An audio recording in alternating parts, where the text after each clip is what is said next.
भगवान विष्णु के अनेक अवतार हुए हैं, वैसे ही भगवान शिव जी के भी अवतार हुए हैं। भगवान शिव जी के अनेक अवतारों में से 7वें अवतार है गृहपति।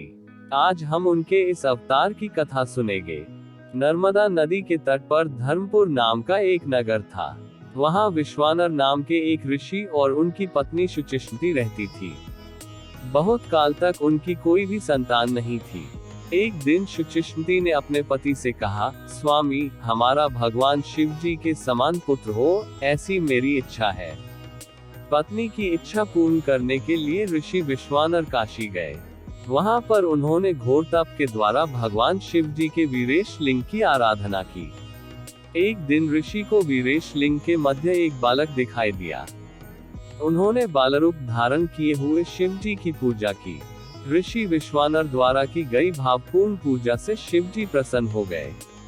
भगवान शिव जी ने उन्हें वरदान दिया कि शुचिष्मति के गर्भ से वे अवतार लेंगे। कुछ कालांतर बाद भगवान शिव जी शुचिष्मति के गर्भ से पुत्र रूप में प्रकट हुए। पितामह ब्रह्मा जी ने उस बालक का नाम गृहपति रखा। गृहपति की आयु बने लगी। एक बार देवर्षि नारद गृहपति के दर्शन करने आ गए। उन्होंने गृहपति को देखा और ऋषि विश्वानर से कहा, मुनिवर, यह बालक सर्वगुण संपन्न है, किंतु 12 वर्ष की आयु में इसे बिजली अथवा अग्नि द्वारा भय उत्पन्न होगा।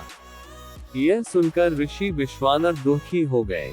ऋषि विश्वानर और शुचिष्मति को गृहपति की चिंता होने लगी। अपने माता पिता को चिंतित देखकर बालक गृहपति ने उन्हें समझाया, माँ पिताजी, आप दुखी न हो। मैं भगवान मृत्युंजय की आराधना करके महाकाल को प्रसन्न करूंगा, इसलिए आप लोग निश्चिंत रहे। इसके बाद गृहपति काशी गए और भगवान विश्वनाथ का दर्शन किया। उन्होंने शुभ मुहूर्त पर शिवलिंग की स्थापना की और शिव जी की आराधना करने लगे। कुछ दिनों के बाद देवराज इंद्र प्रकट हुए। उन्होंने कहा, गृहपति, मैं आपकी आराधना से प्रसन्न हुआ हूँ, कोई वरदान मांगे। परंतु गृहपति ने उनसे कहा, मैं आपसे वरदान की कामना नहीं करूंगा, क्योंकि मेरे वरदायक केवल भगवान शिव ही है। यह सुनकर देवराज इंद्र अत्यंत क्रोधित होकर गृहपति पर प्रहार करने आगे बढ़े। उसी समय भगवान शिव जी प्रकट हो गए। शिव जी ने बताया, गृहपति, देवराज इंद्रदेव के माध्यम से मैं ही तुम्हारी परीक्षा ले रहा था। तुम उस परीक्षा में सफल हो गए हो। अब तुम पर यमराज का भी प्रभाव नहीं पड़ेगा। तुमने जिस शिवलिंग की स्थापना की है, वह अग्निश्वर नाम से प्रसिद्ध होगा।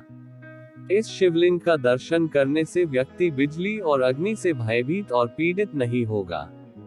हमारे शरीर में जो जठराग्नि है, वही भगवान शंकर का गृहपति अवतार है। भूख लगने पर हम जो अन्न ग्रहण करते हैं, उसी से हमारे शरीर का पोषण होता है और प्राण को संतुष्टि प्राप्त होती है।